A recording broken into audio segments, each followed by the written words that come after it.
आसमान में पंछी अपने अपने झुंड के साथ उड़ रहे थे। बॉम्बे स्काईलाइन के पीछे से आफताब झांक रहा था।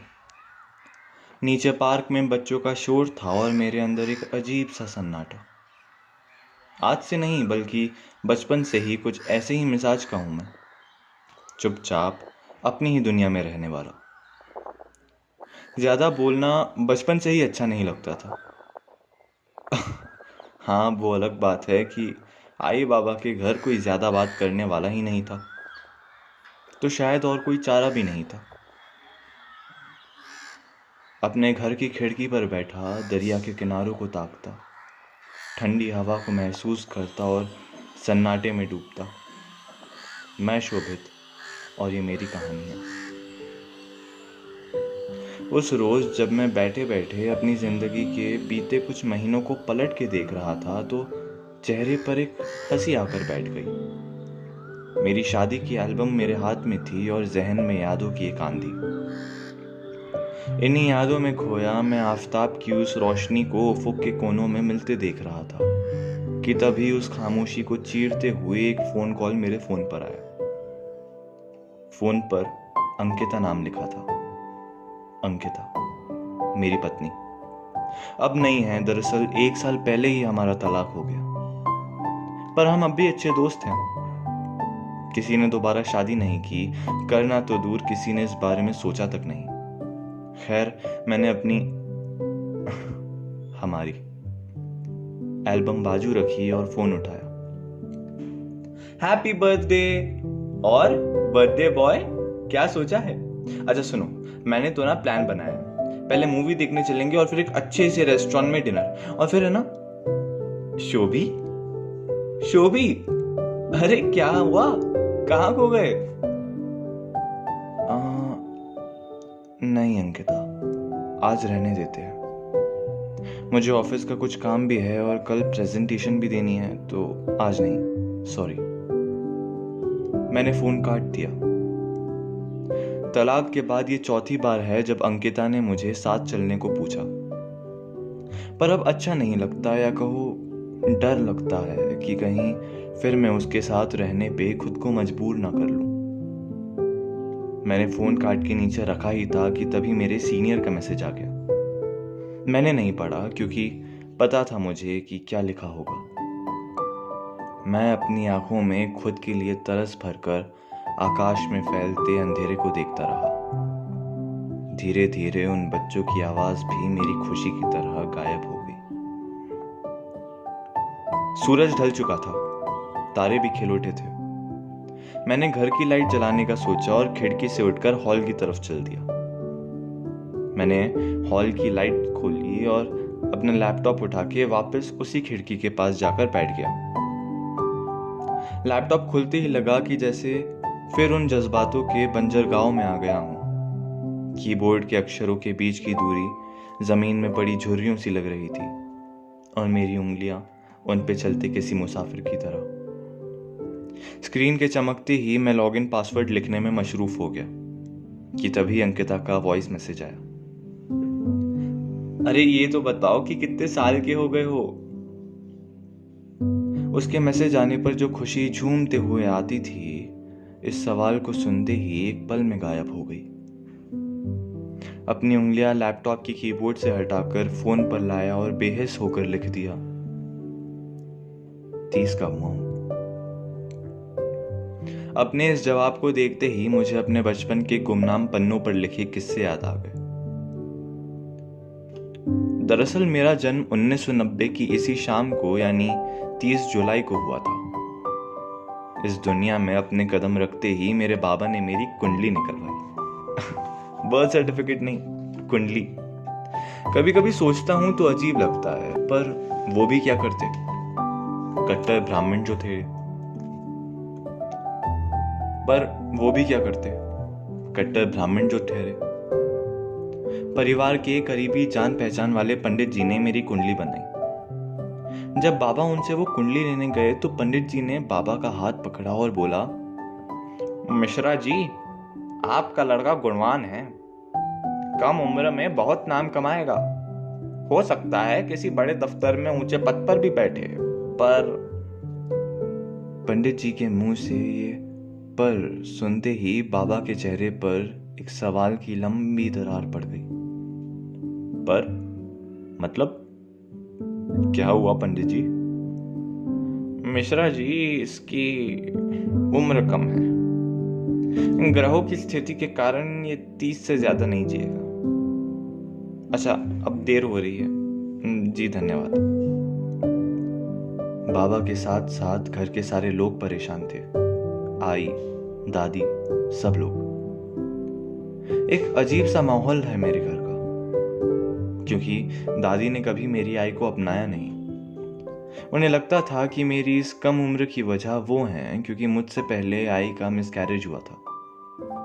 शायद उस वक्त दादी को एक गहरा धक्का लगा हो।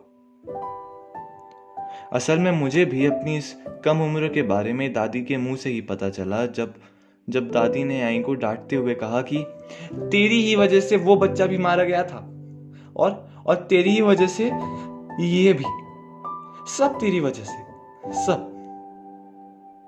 किसी ने सीधे मुंह कहा नहीं, पर मुझे सब पता था। इसी के चलते बचपन में ही मेरे मन में ये बात बैठ गई कि मेरी उम्र कम है।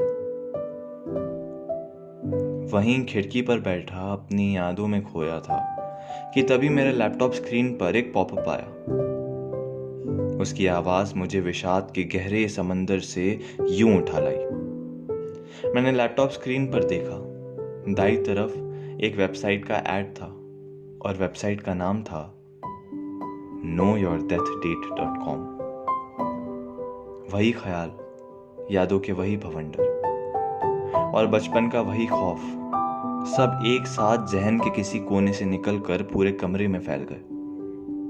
पता नहीं कैसे, पर धड़कन भी तेज हो गई। इसी हालत में भी मैंने अपने होठों पर एक हल्की सी मुस्कान लाई और मजाक मजाक में इस बात को उड़ाते हुए कहा कुछ भी। वक्त थम गया। जहन में ख्यालों की बाढ़ आ गई और असमंजस सी एक हालत में मैंने अपने तजस्सुस के नीचे दबकर लिंक पे क्लिक कर दिया। बीते सालों में घर में हुई सभी बातें मेरे मन में एक कैसेट की तरह वापस चलने लगी। मेरी कम उम्र से जुड़ी हर बात का एक रीप्ले सा होने लगा और अगले ही पल मेरे सामने वो वेबसाइट थी जो मुझे अपनी मौत की तारीख बताने वाली थी। ज्यादा कुछ खास नहीं, बस 4 डिब्बे थे उस वेबसाइट में जिनमें मुझे अपना नाम, जन्म की तारीख, अपना कद और वजन लिखना था। अब क्योंकि मैं इतनी दूर तक आ ही गया था तो मैंने बिना किसी हिचकिचाहट के ये सभी जानकारियां वहां डाल दी। अगले ही पल मेरी आंखों के सामने घना अंधेरा था, क्योंकि जो स्क्रीन पे लिखा था कुछ ऐसा जवाब मैं कभी अपने सपने में भी नहीं सोच सकता था। तारीख लिखी थी 31 जुलाई। काले आसमान में और भी काले बादलों का झुंड था और कुछ ऐसा ही मंजर मेरा भी था। जुबां पे शब्दों का सूखा था। मैंने फिर से चेक करने के लिए वही सब चीजें डाली। सोचा कि शायद कुछ गलत डाल दिया हो, पर कुछ फर्क नहीं पड़ा। जवाब अब भी वही था, 31 जुलाई। मैं डर गया क्योंकि अब मेरे पास सिर्फ एक रात थी। मन ही मन मैं ये मान चुका था कि अब मैं सही में कल सुबह का सूरज नहीं देख पाऊंगा। बेचैनी क्या होती है ये मुझे उस शाम पता चला। पंखे की हवा थी, मैं खिड़की के पास बैठा था, फिर भी माथे पर पसीने की बूंदें थीं। उंगलियां कीबोर्ड पे ठहरी हुई थीं, चल रही थी तो बस धड़कन और सांसें, पर कब तक ये पता नहीं था। मैं कुर्सी पर टिक कर बैठ गया, जैसे अब सब छोड़ चुका हूं और इंतजार कर रहा हूं मौत का। बीच बीच में खुद पर हंसी भी आई, कभी परिवार पर, ख्यालों की गहराई में गोते मारते हुए कभी कभी समाज पर भी हंसा और फिर घूम कर खुद पर। कितना बेवकूफ़ था मैं, और इस दुनिया ने भी कितना बेवकूफ़ बनाया है मुझे। पहले जैसे तैसे 10वीं में अच्छे परसेंटेज के लिए भागा, फिर आईआईटी जैसे इंजीनियरिंग कॉलेज में एक सीट के लिए 12वीं की रेस में आगे आया। अच्छे कॉलेज से इंजीनियरिंग करने के बाद नौकरी में अपनी ज़िंदगी के 17 साल लगा दिए, ऐसी नौकरी में जो मेरे मरने के 2 दिन बाद ही किसी और को मेरी जगह रख लेगी। इन्हीं ख्यालों में डूबे कब रात के 10 बज गए पता ही नहीं चला। सब कुछ वैसा ही था, किसी आम दिन की तरह, बस उस दिन आंखों में नींद नहीं थी। फिर भी मैंने अपने बेड तक जाने की जहमत उठा ही ली। हॉल से लाइट बंद करके मैं अपने कमरे में आकर बिस्तर पे लेट गया, और जैसे ही आंखें बंद की वही ख्याल, लैपटॉप स्क्रीन पर लिखी वही तारीख, कॉलेज के वो दिन सामने आने लगे। मजबूरी में यादों को गले लगाए मैं लगभग आधे घंटे तक करवटें बदलता रहा, इस असमंजस में कि क्या आज रात मुझे सो जाना चाहिए, पर क्या फ़ायदा ऐसे 2 पल के आराम का, वो भी तब जब मुझे कुछ ही समय बाद हमेशा की नींद मिलने वाली हो। घड़ी के हाथों की आवाज़ पूरे कमरे में गूंज रही थी। इस आवाज़ में मुझे अपनी छूटती हुई ज़िंदगी की चीखें सुनाई दे रही थी कि तभी मैं बिस्तर से उठा और खुद से कहने लगा कि हाँ ठीक है कि कल शायद मैं जीना छोड़ दूँ, पर फिर भी मेरे पास आज की रात तो है। ज़िंदगी ना सही, अगर ये रात ही मैं जी लूँ तो शायद खुशी से मर सकूं। और वैसे भी आज तक जीने लायक किया ही क्या है मैंने।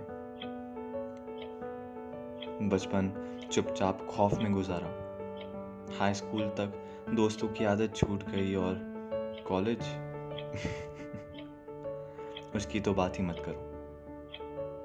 इतना कुछ खोया है, आज एक रात इन सब को जी कर देखते हैं। और मैं निकल पड़ा। रात के 12:30 बजे घुप अंधेरे में चोरी चुपके औरों के सपनों के बीच अपने पंख खोलने। बाबा ने मुंबई आने से पहले मुझे एक बाइक गिफ्ट की थी। उसका ज़्यादा इस्तेमाल करता नहीं था, शायद कभी निकाली होगी, पर उस दिन जैसे दिल ने जिद कर ली थी कि आज अगर निकलेगी तो यही गाड़ी। मुंबई की पुरानी सड़कों पर पुरानी बाइक लिए उस रात एक नया शोभित निकला था। वो शोभित जो खुश था, पता नहीं क्यों, पर असल मायनों में हंसना जानता था। रात के 1 बज रहे थे, यानी 31 जुलाई शुरू हो चुका था। और इस वक्त मैं कहाँ था? इस वक्त मैं हाजी अली जूस सेंटर से केसर फालूदा खरीद कर मरीन ड्राइव की हंसी फिजाओं के मजे उठा रहा था। हाँ, मुंबई का मरीन ड्राइव, इसका और मेरा एक अजीब सा रिश्ता है। दरअसल अंकिता को मैंने शादी के लिए भी यहीं पूछा था, और हम दोनों ने खुशी खुशी हमारे तलाक का फैसला भी यहीं पर किया था। बड़ा गहरा होता है कुछ यादों का जख्म, जिसे जलने के लिए बस एक नाजुक स्पर्श ही काफ़ी होता है। वहाँ उस वक्त मरीन ड्राइव पर गहरे समंदर की ओर चेहरा लिए जब मैं खड़ा था, तो वैसा ही दर्द सीने से होकर कुछ यूं गुजरा कि मैं खुद को रोक नहीं पाया। उसी पल अपनी जेब से फ़ोन निकाला और कांपती उंगलियों के साथ अंकिता को फ़ोन लगाया। जब रिंग जा रही थी तब ये ख्याल आया कि आधी रात में कौन फ़ोन उठाएगा, सो रही होगी, परेशान नहीं करता हूँ। और इसी सोच के साथ मैंने फ़ोन काट दिया। उससे बात ना कर पाने का अफसोस मुझ पे साफ साफ दिख रहा था। मैं बेचैन था उससे बात करने के लिए, उसे आखिरी बार देखने के लिए।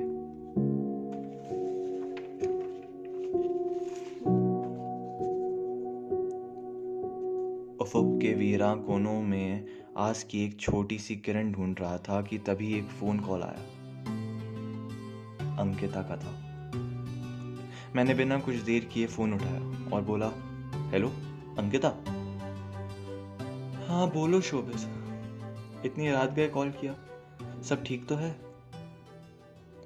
उसकी आवाज़ सुनते ही धड़कनों के सागर में सुकून की एक बड़ी सी लहर उठ गई, जो मुझे आहिस्ता आहिस्ता इस बात पर अफसोस करने पर मजबूर कर रही थी कि क्यों आज तक अपने पैरों में बेड़ियां डाले बैठा था मैं।